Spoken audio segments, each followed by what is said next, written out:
The White House is facing a new storm tonight. The Washington Post and other news organizations report that President Trump divulged highly sensitive information on the Islamic State group to the Russian foreign minister and ambassador last week. The accounts say it may have jeopardized the source of the intelligence. Deputy National Security Advisor Dina Powell branded the story false, and Secretary of State Rex Tillerson said Mr. Trump never discussed sources, methods, or military operations. Meanwhile, Democratic Senator Mark Warner said it's, quote, a slap in the face to the intelligence community, if it's true. A spokesman for House Speaker Paul Ryan said protecting secrets is paramount, and the Speaker, quote, hopes for a full explanation. A short time ago, I spoke to Greg Jaffe, one of the Washington Post reporters who broke the story. We're joined now by Greg Jaffe, one of the Washington Post reporters who broke the story. Greg Jaffe, tell us exactly what happened as you know it. So the meeting with the Russian foreign minister and the Russian ambassador was taking place, and the president was sharing information with them with regard to the laptop threat that had been an issue, the threat posed by laptops, the threat posed by aviation to laptops, which had been an issue, and he was describing the nature of that threat, was boasting about the great intel he had, and in doing so may have overstepped the bounds.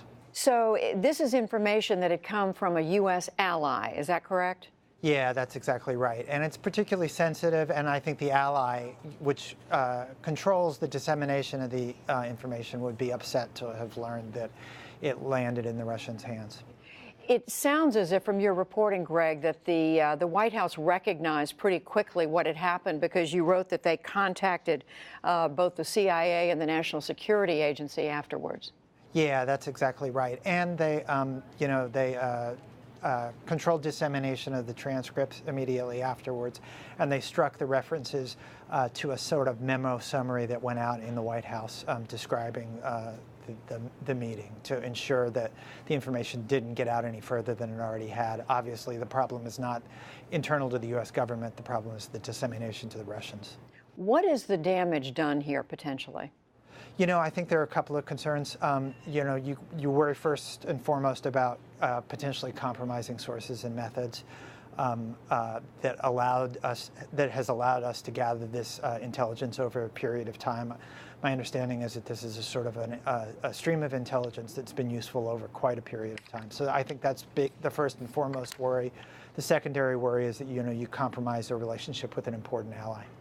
I'm going to read back to you what you quote in the story, and you're quoting H.R. McMaster, the president's national security advisor. He said to you that at no time were any intelligence sources or methods discussed, and he said no military operations were disclosed that were not already known publicly. Yeah, I think that's right. I think the worry is by sharing this intelligence with the Russians, that it potentially compromises sources and methods. In other words, this was information that was shared that the Russians weren't aware of. They didn't know how we had access to it, so I think the worry is that their ability is to reverse engineer to sort of figure out where this information was coming from.